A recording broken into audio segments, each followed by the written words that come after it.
जब देश संविधान के 25 वर्ष पूरे कर रहा था, उसी समय हमारे देश में संविधान को नोच लिया गया, इमरजेंसी आपातकाल लाया गया, देश को जेल खाना बना दिया गया, नागरिकों के अधिकारों को लूट लिया गया, प्रेस की स्वतंत्रता को ताले लगा दिए गए।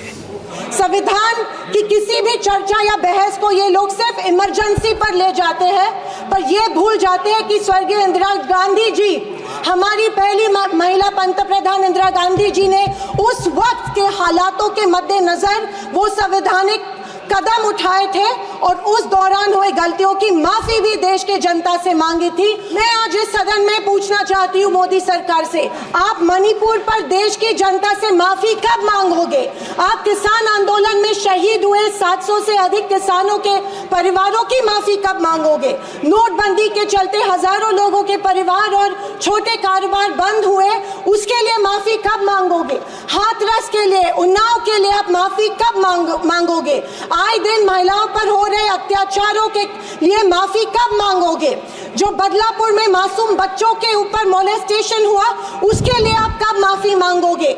जेल में बैठकर अपराधी मर्डर प्लॉट संरक्षण दे रहे हैं, उसके लिए आप कब माफी मांगोगे? खैर, ये इनकी हिस्ट्री रही है या इनके डीएनए में है कि माफी सिर्फ खुद को बचाने के लिए अथॉरिटी में बैठे लोगों से मांगते हैं, आम जनता से ये माफी नहीं मांगते हैं। कि जो लोग इस देश में संविधान स्थापित होने के बाद हर पल संविधान को कोसते रहते हैं और हमेशा इस संविधान के विरोधी रहे हैं, उन्हीं को आज संविधान के गुणगान करते देख मन में प्रसन्नता हो रही है और संविधान के प्रति मेरी निष्ठा द्विगुणित हो रही है, क्योंकि ये एहसास हो रहा था कितने ही पहाड़ बना लो, सच के आगे आखिर झुकना ही पड़ता है। तिरंगा को माना नहीं था, उन्होंने कहा था कि 3 अंक अशुभ होता है, तो क्या ब्रह्मा विष्णु महेश अशुभ है? जो हम 3 रेखाएं माथे पे लिखते हैं वो अशुभ है? क्या त्रिशूल अशुभ है? ये मैंने पूछना चाहती हूँ।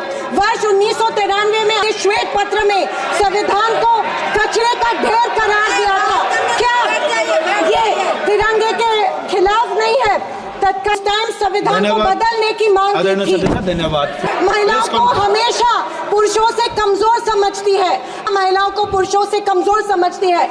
ये अफसोस होता है कि उनके ट्विटर हैंडल फॉलो करते हैं जो महिलाओं को गंदी गंदी गालियां देते हैं। इस बात का अफसोस होता है कि प्रधानमंत्री, हमारे देश के प्रधानमंत्री ये करते हैं। जनवरी 26, 2001 में इन्होंने तिरंगा माना और इतने सालों बाद तिरंगे को नागपुर में होस्ट किया। अध्यक्ष महोदय, मैं 2024 के लोकसभा इलेक्शन के बाद इन्हें एहसास हुआ कि संविधान को ज्यादा छेड़ेंगे तो सत्ता हाथ से निकल सकती है, इसीलिए अचानक संविधान के प्रति इनको प्यार उमड़ने लगा।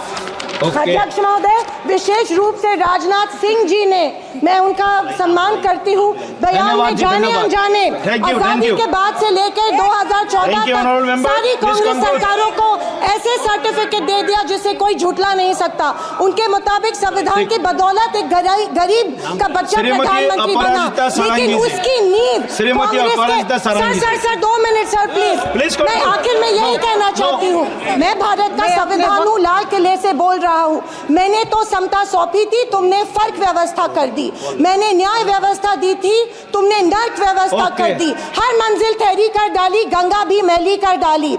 न्याय व्यवस्था भी रोती है, गुंडों के घर में सोती है। गांधी को गाली मिलती है, डाकू को ताली मिलती है। क्या आपराधिक चलन हुआ है?